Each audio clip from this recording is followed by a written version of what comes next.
ఒక మాట చెప్పాడు, పరిశ్రమలు రావటం తమరికి ఇష్టంలా. SIBP మీటింగ్ 6 సార్లు జరిగింది. Industrial promotion board meeting. 4,95,000 కోట్ల పెట్టుబడులు, 4,55,000 మందికి ఉద్యోగాలు. SIBP లో అప్రూవ్ అయింది. ఓవరాల్ గా 6 లక్షల చిల్లర కోట్లు మనకి పెట్టుబడులు వస్తున్నాయి. దాంట్లో రాయలసీమలో 3,19,000 కోట్లకి 3,19,000 కోట్ల పెట్టుబడులు ఒక్క రాయలసీమలో.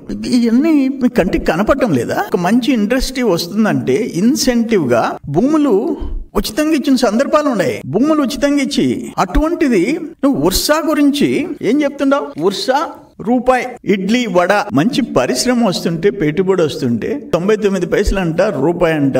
ఇడ్లీ వడ రేటుకి మీరు ఎకరా భూమి ఇస్తారా అని మాట్లాడినాడు. నేను ఒక్క మాట అడుగుతున్నా జగన్మోహన్ రెడ్డిని. 3 ఎకరాల 50 సెంట్లు ₹1,00,00,000 ఐటీ పార్క్ కి. దాంట్లో 3.5 ఏకర్స్ ₹1,00,00,000. 56 ఎకరాల 36 సెంట్లు, ఎకరా 50 లక్షలు ఉర్సాకి ఇచ్చింది. ఒక్క పని చేస్తాం, తమరు ఎమ్మెల్యే, నేను ఎమ్మెల్యే. తమరు ఎల్హంకలో విశ్రాంతి తీసుకుంటూ అప్పుడప్పుడు వచ్చి ఇటువంటి సొల్లు కబుర్లు చెప్పిపోతారు. ప్రజలు నమ్మించేదానికి మోసం చేస్తారు. మీరు చేసిన విధ్వంసం ఇప్పటికే మర్చిపోలేకపోతున్నారు. నేను ఒకటే అడుగుతున్నా, నేను తమరిని, ఇది కన్నా రూపాయికి ఇచ్చుంటే, ఇడ్లీ వడ రేటుకి ఇచ్చుంటే నేను రాజీనామా చేస్తా. సర్వేపల్లి నుంచి వచ్చి ఇక్కడికి వచ్చి రాజీనామా చేస్తా. తమరు ఎల్హంక నుంచి వచ్చి పులివెందులకు రాజీనామా చేయండి. పులివెందుల ఎమ్మెల్యేగా, నేను సర్వేపల్లి ఎమ్మెల్యేగా రాజీనామా చేస్తా. ప్రిపేర్ అవుతాం, ప్రజల తీర్పుకు కూడా ప్రిపేర్ అవుతాం. అంటే ఇంత పచ్చి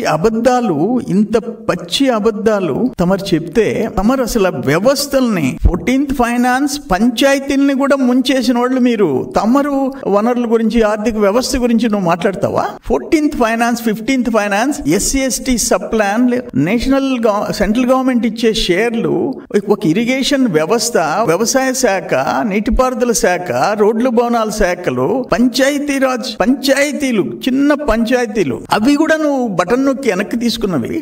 తమరు మాట్లాడతారా? మద్యం తాగిస్తానని చెప్పేసి అప్పులు తీసుకున్న వాళ్ళు తమరు మాట్లాడతారా? నాకు అర్థం కావటం లే. అయితే ఇప్పుడు ఏంటంటే మైనింగ్ లో